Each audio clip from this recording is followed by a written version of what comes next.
বিসমিল্লাহির রহমানির রহিম। দশম শ্রেণীর সুপ্রিয় শিক্ষার্থীবৃন্দ, আসসালামু আলাইকুম রহমতুল্লাহ। ইটস এমডি রহমানস টেকনোলজি চ্যানেলের পক্ষ থেকে তোমাদের শুভেচ্ছা ও স্বাগতম।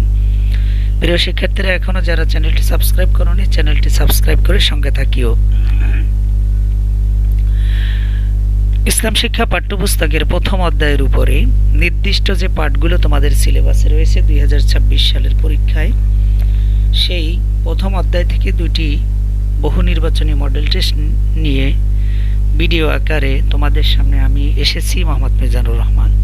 প্রিয় শিক্ষার্থীরা, প্রথম অধ্যায়ের পাঠ 2, 6, 8, 7, 9, 13, 14 এই পাঠগুলো তোমাদের সিলেবাসে রয়েছে। চলো আমরা মডেল কোশ্চেনে চলে যাই। তো এমসিকিউতে যদি তুমি ভালো করো, শতভাগ যদি উত্তরের ব্যাপারে তুমি নিশ্চিত না থাকো, তাহলে তোমার এমসিকিউর ভালো নাম্বার কিন্তু আশা করা যায় না। দেখা যায় 20, 22, 24, 26-এর মধ্যে এরকম থাকে। আর যদি উত্তরগুলো নিশ্চিত তুমি থাকো, তাহলে একদম 30-এ 30 পাওয়া সম্ভব। শরীয়তের যাবতীয় বিধিবিধান অন্তরে বিশ্বাস করা, মুখে স্বীকার করা এবং তদনুযায়ী আমল করা কি বলে? 1 নম্বর প্রশ্ন ঈমান বলে। এই সংজ্ঞার মধ্যে 3টি দিক লক্ষ্য করা যায়। তাহলে প্রশ্ন আসতে পারে 2, ঈমানের দিক কয়টি? 3টি। অন্তরে বিশ্বাস, মুখে স্বীকার, তদনুসারে আমল করা। 3 নম্বরে ঈমানের মৌলিক বিষয় কয়টি? ঈমানের মৌলিক বিষয় 7টি। আল্লাহ তাআলা, ফেরেশতা, নবী রাসূল, আখিরাত, তাকদীর, পুনরুত্থান ইত্যাদি। নিচের উদ্দীপকটি পড়ো, প্রশ্নের উত্তর দেবা। মফিজ ইসলামের নানা মৌলিক বিষয় নিয়ে ঠাট্টা বিদ্রূপ করে। মহানবী সাল্লাল্লাহু আলাইহি সাল্লামের ও কোরআনকে নিয়ে উপহাস করে। মফিজের ধারণাটি কিসের শামিল? উত্তর, মফিজের ধারণাটি কুফরের শামিল। কুফরের যে 8টি দিক রয়েছে তোমাদের পাঠ্যপুস্তকে, সেখান থেকে এই প্রশ্নটা নেওয়া। মফিজের ধারণা অনুযায়ী তার পরিণতি হতে পারে অশ্লীল কাজে জড়িয়ে পড়বে, জাহান্নামের যন্ত্রণাদায়ক শাস্তি ভোগ করবে, চরম হতাশায় পড়বে। 3টাই সঠিক উত্তর। এরপরে যাও 6 নম্বর প্রশ্ন, ঈমানের সর্বপ্রথম বিষয় কোনটি? ঈমানের সর্বপ্রথম ও সর্বপ্রধান বিষয় হলো আল্লাহ তাআলার প্রতি বিশ্বাস। মানুষের মাঝে চরম অকৃতজ্ঞতার জন্ম দেয় কোনটি? কুফর। কুফরের যে পরিণতি বা কুফল আছে, ওখানে এই উত্তরগুলো রয়েছে। 8 নম্বরে, ইসলামের যাবতীয় বিধিবিধান যিনি অন্তরে বিশ্বাস, মুখে স্বীকার ও তদনুযায়ী আমল করেন, তাকে কি বলে? তাকে মুমিন বলে। ইসলামের মৌলিক ইবাদতগুলো অস্বীকার করা কুফর। অর্থাৎ ঈমানের যে কুফরের যে 8টা দিক রয়েছে, ওখানে এই প্রশ্নটা রয়েছে। ঈমানের বহিঃপ্রকাশ কোনটি? ঈমান ইসলামের সম্পর্কের, সেখানে এই উত্তরটা রয়েছে। ইসলাম হলো ঈমানের বহিঃপ্রকাশ। ক্ষমার অযোগ্য অপরাধ কোনটি? শিরক। আল্লাহ সমস্ত গুনাহ ক্ষমা করবেন, কিন্তু শিরকের গুনাহ ক্ষমা করবেন না। নিচের উদ্দীপকটি পড়ে 12-13 প্রশ্নের উত্তর দাও। আসাদ ইসলামের বা ঈমানের মৌলিক বিষয়গুলো অবিশ্বাস করে, সাথে সাথে সে আর একটা জিনিস করে, সে হারাম বা অবৈধকে বৈধ বা হালাল মনে করে। আসাদের বিশ্বাস কিসের শামিল? কর্মকাণ্ড কুফরের শামিল। আসাদের পরিণতি হতে পারে অকৃতজ্ঞতা, হতাশা, অনন্তকালের শাস্তি, উপরের সবগুলো। নবী রাসূলগণের দায়িত্ব কি বলে?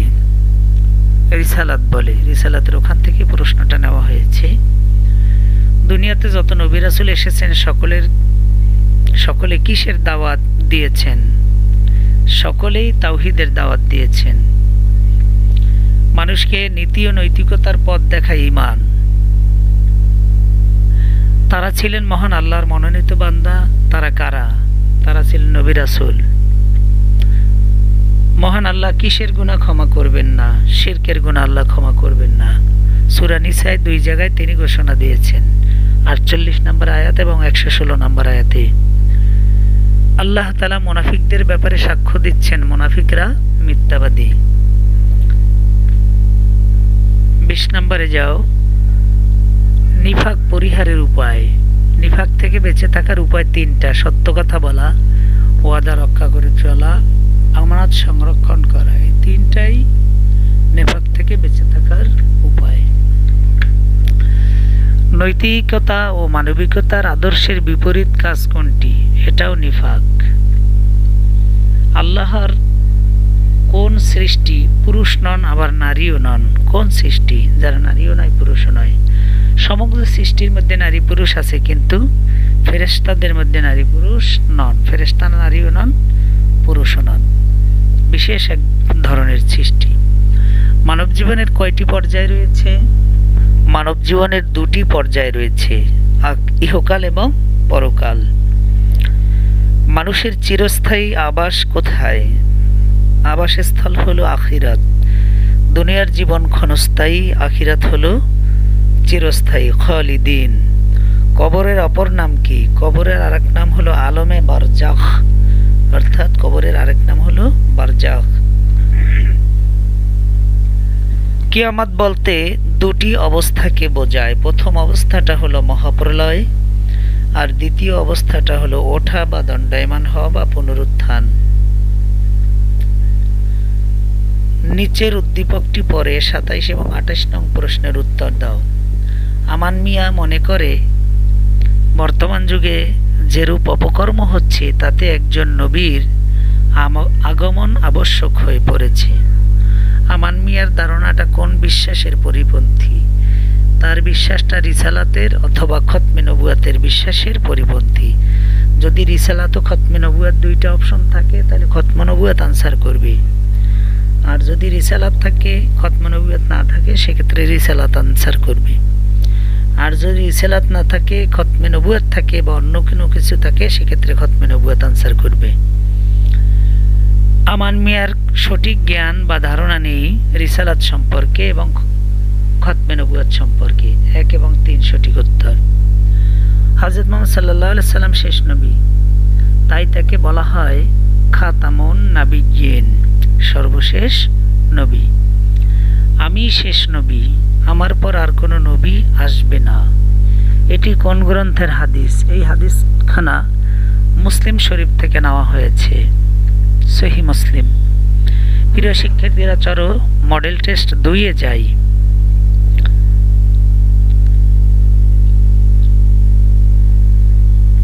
এক নাম্বার, আমি শেষ নবী, আমার পর আর কোনো নবী নেই, এটি কোন গ্রন্থের হাদিস? এটা আগের মডেলে গেছে, সহিহ মুসলিম। 2 নাম্বার, কিয়ামত বলতে কয়টি অবস্থাকে বোঝায়? 2টি অবস্থাকে বোঝায়। 3 নাম্বার, বেহেশত কোন ভাষার শব্দ? এটা যায়নি, ফার্সি শব্দ, বাট জান্নাত আরবি শব্দ। 4 নাম্বার, কবরে কতজন ফেরেশতা আসবেন? 2 জন, মুনকার এবং নাকির। মুনকার নাকির আসিয়া সোয়াল করবেন বসাইয়া। 5 নাম্বার, নোমান বলে কোনো অমুসলিম জান্নাতে যাবে কিনা? শিক্ষক বলেন না, কারণ তারা বিশ্বাস করে না আখিরাতে। কারণ অমুসলিমরা আখিরাতে বিশ্বাস করে না, সুতরাং তারা জান্নাতে যাওয়ার সম্ভাবনা নেই। খাতামুন শব্দের অর্থ কি? খাতামুন শব্দের অর্থ সমাপ্ত বা শেষ।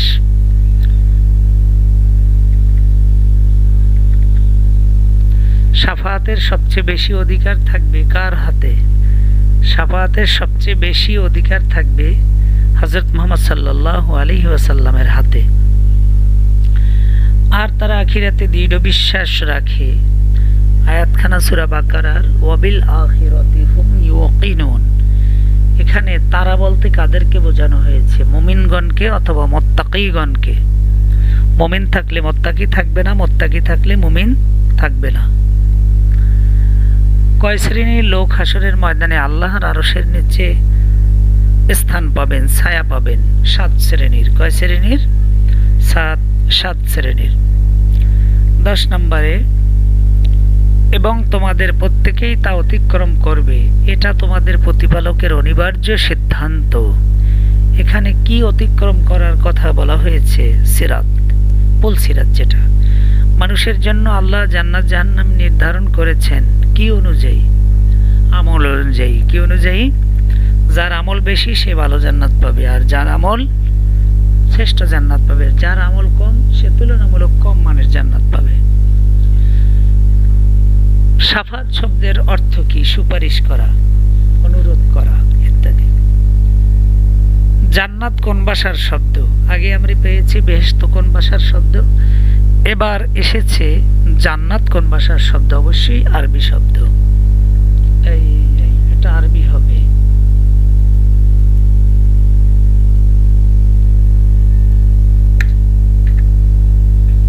উত্তরটা হবে আরবি।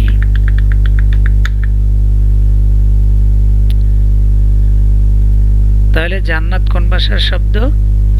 আরবি ভাষার শব্দ। জান্নাত জাহান্নামের স্তর কয়টি? জান্নাতের স্তর 8টি, জাহান্নামের স্তর 7টি। অনন্তর যে সীমালঙ্ঘন করে এবং পার্থিব জীবনকে অগ্রাধিকার দেয়, জাহান্নামেই হবে তার আবাস। এটি কোন সূরায় বলা হয়েছে? সূরা আন-নাজিয়াত। ও আম্মা মান তাগা, এরকম আয়াতখানা রয়েছে। ফাসারাল হায়াতাদ দুনিয়া ফাইনাল জাহিমা হিয়াল মাওয়া, সূরা আন-নাজিয়াতের আয়াত। এরপরে আরেকটা আছে, ও আম্মা মান খাফা মাকাম রাব্বিহি ওয়া নাহান নাফসা আনিল হাওয়া ফাইনাল জান্নাতা হিয়াল মাওয়া।